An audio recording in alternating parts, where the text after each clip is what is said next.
Halo, ketemu lagi kita di sesi pembahasan mendalam. Nah, kali ini kita punya sumber yang menarik banget nih. Sebuah video dari seseorang yang mengaku dokter spesialis otak. Fokusnya, ini dia. Kebiasaan tidur. Mungkin Anda anggap sepele ya, tapi ternyata katanya bisa meningkatkan risiko stroke diam-diam.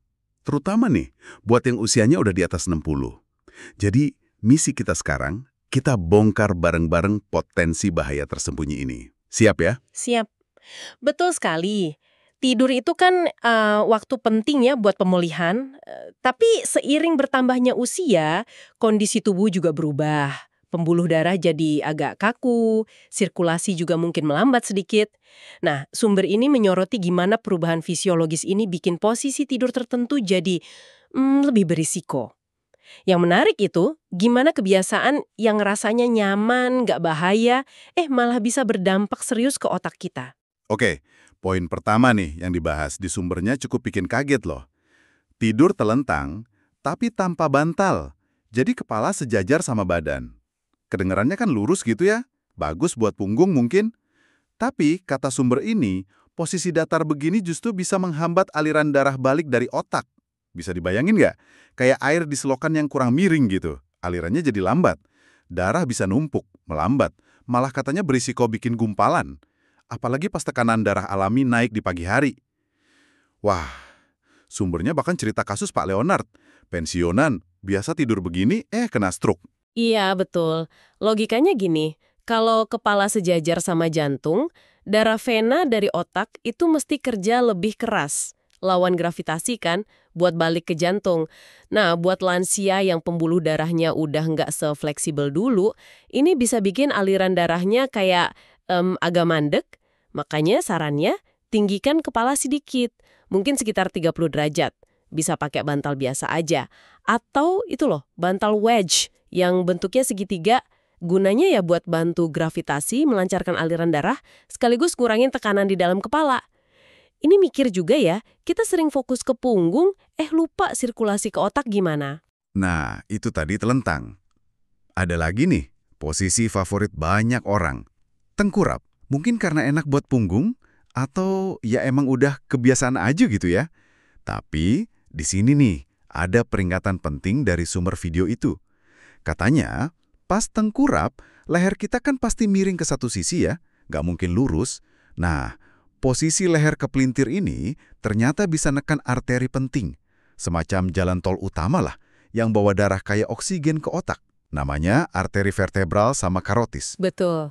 Dan risiko yang dijelaskan itu, wah, lumayan serius. Pasokan oksigen ke area otak yang ngatur keseimbangan sama kesadaran bisa berkurang. Terus, darah yang alirannya terhambat itu juga bisa bikin gumpalan. Disebutkan juga ini bahaya banget kalau Anda punya kondisi sleep apnea yang henti napas pas tidur itu. Atau kalau minum obat penenang. Sumbernya mengaitkan ini sama risiko stroke, kayak kasus Ibu Helen. Jadi intinya posisi nyaman itu belum tentu aman buat jalur vital ke otak kita.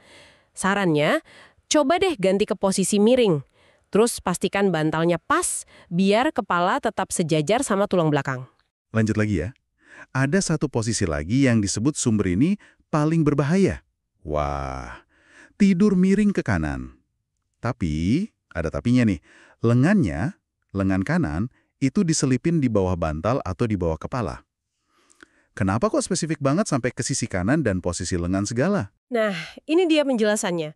Karena posisi spesifik ini ngasih tekanan langsung, tekanan ke pembuluh darah utama di leher dan bahu. Itu arteri karotis sama subclavia. Dan juga kena ke kumpulan saraf penting di area situ, namanya plexus brachialis yang ngatur fungsi lengan. Oh, jadi kena pembuluh darah, iya. Saraf juga iya. Betul. Efek gabungannya, kata sumber itu, aliran darah jadi lambat. Pembuluh darah balik atau vena kejepit, pembuluh darah arterinya juga menyempit, dan kalau ini terjadi terus-menerus, lama-lama bisa timbul kerusakan di pembuluh darah kecil, plus gangguan saraf. Jadi bukan cuma soal aliran darah aja. Saran dari sumbernya gimana? Coba miring ke kiri, katanya sih lebih bagus buat sirkulasi jantung dan otak. Dan yang penting juga, posisi lengannya, taruh di depan atau samping badan, jangan ditindih. Detail kecil ya soal lengan, tapi ternyata penting. Iya banget. Oke, ada satu lagi skenario nih yang dibahas. Tidur sambil duduk atau setengah tegak. Biasanya di kursi malas itu loh, recliner.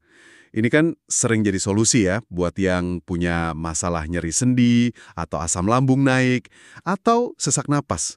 Kelihatannya praktis, tapi ada risikonya juga nggak? Ada. Peringatan dari sumber ini fokusnya ke gravitasi lagi. Kalau posisi kita semi tegak itu, gravitasi kan narik darah ke bawah ya, ke kaki. Akibatnya darah bisa ngumpul atau menggenang di tungkai bawah. Nah, ini meningkatkan risiko pembekuan darah, deep vein thrombosis. Gumpalan ini kalau lepas, aduh bisa jalan sampai ke otak, jadi stroke juga. Selain itu, respons alami tubuh buat ngatur tekanan darah juga bisa jadi kurang efektif di posisi ini. Jadi gimana solusinya? Kalau memang butuh tidur lebih tegak, sarannya pakai tempat tidur yang bisa diatur kemiringannya, atau yaitu tadi bantal wedge yang kokoh, biar nopang seluruh tubuh bagian atas, jadi nggak cuma duduk yang bikin tekanan di kaki. Jadi kalau kita simpulkan dari sumber yang kita bedah ini, intinya posisi tidur yang kita anggap biasa aja, nyaman, ternyata bisa nyimpen resiko stroke tersembunyi ya, terutama buat lansia, karena perubahan alami tubuh tadi.